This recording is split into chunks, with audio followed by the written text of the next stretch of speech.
Hello, everyone. Welcome to my TED Talk. Thank you so much for all being here, and I'm very sorry that I cannot be there. My throat is a little bit croaky, so I'm sorry if it cracks now and then. But today I'm going to be speaking about when life begins when we step outside our comfort zone. So, what is a comfort zone? Comfort zone is a physiological state in which things feel familiar to a person, and they are at ease and in control of their environment, experiencing low levels of anxiety and stress. In this zone, a steady level of performance is possible. So at the end of 2019, I came across this amazing opportunity to go live and work in Paris for a whole year in 2020. As you can imagine, I jumped at this opportunity.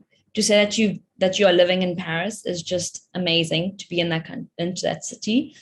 And it was a dream of mine to be in Europe and to travel that side of the world. So I contacted the family and we did a few back and forth chats and a few Zoom calls. And at the end of the process, they told me that they would love for me to be part of their family. And they all pay for 2020. As you can imagine, my first emotion was excitement that they picked me, that I was going to be their au pair. I was going to be living in Europe for a whole year, and I was going to be able to travel and see that side of the world. And the stress of finding something else for 2020 fell away. I no longer had to reply to that silly question without an answer. What are you doing next year? I could finally say, I have a plan. I'm going to be living in Paris for a whole year. My second emotion came a couple of weeks later when I was doing the visa application, and I was just getting ready for Paris, and it all just felt a bit too good to be true. A bit of disbelief, like, is this really happening? The visa process is going super smoothly, like nothing's going wrong. Am I going to be living in Paris? And I just kept on telling myself, you know what? It's only going to feel real once you're in Paris living your best life. And then my third emotion came on one of my first nights in Paris. And I can remember this memory so clearly and vividly. It was a cold winter's night in Paris, and they had just had Christmas, so their Christmas lights were still up, and I came across this beautiful merry-go-round. And in that moment, I just thought that I need to take a picture of this and send it back home to my friends and family and just show them that I am in Paris and I'm living my best life. So as I was taking this picture, second thought popped into my head, and that was when the second emotion popped into my head, and that was that I actually wouldn't mind being in this photo. And that's when the third emotion kicked in, and that was full-blown panic. Who's going to take this picture of me? I don't know anyone that can take this picture of me. I don't even know how to speak French or even know how to ask how to take a picture of me. And more thoughts started to pop into my head. How am I going to make friends? Am I going to make friends? How am I going to be living in Paris for a whole year without any friends or family around me? And on top of that, not knowing the language. I raced back home and went onto the internet and figured out how to make friends in Paris. But that evening was when I realized that I had always been surrounded by friends and family and familiar faces that throughout my life, and that they were always there for me to chat to and give me a second opinion. And during that whole process before going to Paris, I never really once thought that I was going to be out of my comfort zone, that I was happily going along in my comfort zone with my family, taking me every single step of the way. And that I never really thought of the year ahead where I wasn't going to have any friends or family around me. I didn't really think of the year where I would really need to learn French. And I didn't really think of the year ahead where I would have to get outside my comfort zone to meet new people. But now I do. And looking back on that year, even with the craziness of COVID being involved, that was by far the best year of my life.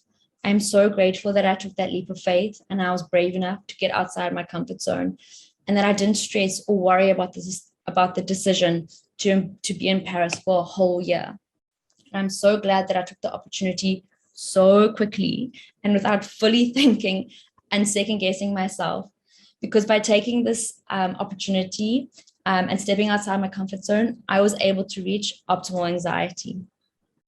By stepping into the optimal anxiety, I opened myself up to so many new opportunities. I met so many amazing people, people that I still call my best friends, and memories that I created and the places that I traveled with these people are so amazing, and memories that I will remember forever.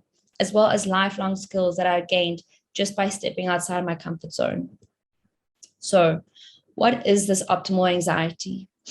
How Robert Yorkshire suggests, optimal anxiety is when stress levels are slightly higher than normal and we maximize our performance level. So this means that getting outside your comfort zone from time to time helps create that good stress that will help you be more creative, more focused, ramp up your pace and drive. And this good stress will help you to respond to life stresses when unexpected things happen. So optimal anxiety happens right outside your comfort zone. So for me, stepping outside my comfort zone, I was able to reach this optimal anxiety. And that's where all the magic happened for me and made my 2020 year so amazing. But how do we get outside our comfort zone and reach this optimal anxiety? How I found out was on a much larger scale. By going to a new country and not knowing the language.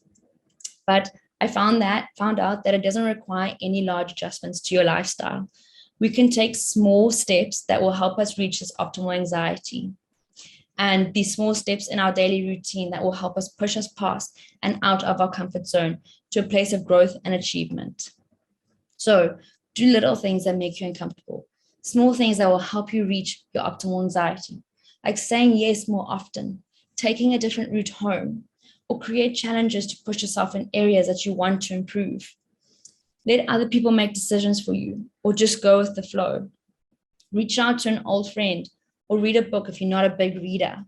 Have no plans for the weekend if you're constantly making plans. Or head out and plan a crazy weekend. We just need to be brave enough to take the step and get out of our comfort zone. But humans are creatures of habits, and we love being in our comfort zone because it is warm, safe, easy, and there's little to no stress. But if we allow ourselves to stay in these safe, comfy places, we never give ourselves the opportunity to get outside our comfort zone, and we never learn how to improve or change in life. I know that when you step outside your comfort zone, you start to feel anxious and scared, and you want to crawl right back. And the fear of failing or getting hurt in the process might hold you back from reaching your optimal anxiety, but then you're closing yourself off to so many opportunities, so many people that you will never meet, and so many great memories that you will never create if you keep taking those same steps every single day. Sorry. Every time we fail, we learn something new, and these skills will help us in the future and to help overcome the next obstacles, such as life stresses and unexpected events. The more comfortable you get with being uncomfortable, the more likely you are to grow as an individual. By allowing yourself to step outside your comfort zone, you're allowing yourself endless possibilities to come your way. We just need to be brave enough to get outside our comfort zone. So let that fear of having a quiet weekend at home and turn it into an opportunity to grow yourself. A body in motion stays in motion, and a body in rest stays in rest. If you start taking more risks, you start to realize that you are gravitating to more opportunities that are outside your comfort zone. The more comfortable you get with being uncomfortable, the more likely you are to grow as a person. Sorry. So every choice and decision that I make, big or small, determines who I want to be as a person. So I'm investing in myself, and I'm taking risks, and I'm stepping outside my comfort zone. Even though I love being in my warm, safe comfort zone, nothing ever grows there. We never hear great stories that started off in our comfort zones or from being comfortable. So get out there. I challenge everyone in this room to do something that makes them uncomfortable. Thank you.